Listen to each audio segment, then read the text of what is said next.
बाहर के लोग जैसे होली खेलते हैं व्रज में, वो होली का स्वरूप नहीं है। बहुत बहुत अच्छी होली होती है व्रज की। ये 2 तारीख से जो आपको व्रजमंडल में अनुभव होगा रोडों पर, ये व्रज के लोग नहीं है, ये बाहर के लोग हैं। ये उपद्रव करेंगे, किसी पर भी रंग डालेंगे, किसी पर भी पानी डाल देंगे। ये व्रज की होली नहीं है। कई बार मैंने कई वीडियोस देखे, रील्स देखी, और उसमें नीचे लिख देते हैं कि भाई बरसाने में, वृंदावन में व्रज की ये होली का रूप आपने नहीं देखा। वहां पर चलते फिरते लोगों पर रंग डालना, उनके ऊपर विशेषकर माताएं बहनों को परेशान करना, रंग डाल करके, पानी डाल के, ये व्रज के लोग नहीं हैं। ये करने वाले लोग, ये सब मन चले लोग हैं। ये व्रज की होली का स्वरूप नहीं है। व्रज की होली बड़ी पवित्र होती है, बड़ी पावन होती है। अच्छा, कई लोग कहते हैं, आज ये जब से ये वीडियोस वगैरह बनने लगी ना, तो बहुत कुछ अर्थ जैसा हो रहा है।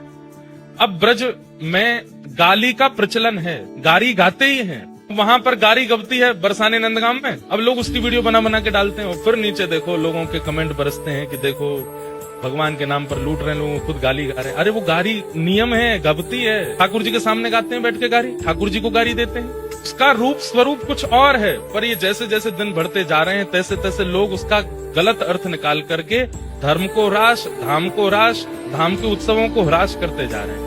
हमें बहुत कष्ट होता है। मुझे लगता है 10-15 साल में बहुत भयावह रूप ना आ जाए कि इतनी होली का भी स्वरूप कहीं लुप्त ना हो जाए। इसलिए हमारी प्रार्थना है, आप रस लेने आते हैं, आनंद लेने आते हैं, आनंद लीजिए, रस लीजिए, ब्रज की होली का सुख लीजिए।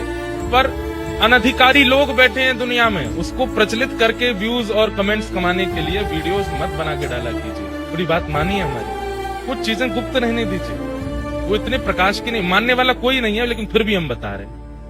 कथा में आके वीडियो बना लिया करो। यहाँ पे जो होली के स्वरूप होते हैं वो सार्वजनिक रूप के होते हैं, उनकी कर लिया करो। परंतु कुछ अंतरंग, अब बरसाने नंदगाम के लोग आपको निमंत्रित तो करते नहीं है कि आप आओ, वो तो उनकी तो हजारों सालों से परंपरा है, वो वैसे ही करते हैं।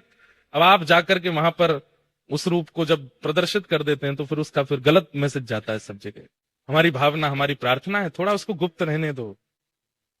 वो लोग सामान्य मानवों की तरह नहीं जाते हैं। नंदगाम के लोग जब आते हैं तो यही सोच के आते हैं ध्वजा जी के रूप में श्री कृष्ण है, आगे ध्वजा चलती है, ये कन्हैया है, पीछे सबरे सखा हैं। बरसाने की जितनी भी नारियां हैं वो सब सखियां हैं, ललिता विशाखा आदि सखियां हैं। ठाकुर जी को छेड़ना उनका काम है। उसी भाव से होली होती है। हम देखते हैं मानव दृष्टि से, एक मानव दूसरे मानव को गाली दे रहा है, ओहो कितना अनर्थ हो रहा है यहाँ, तो वीडियो बना के डाल देते हैं। नहीं करना है ऐसा।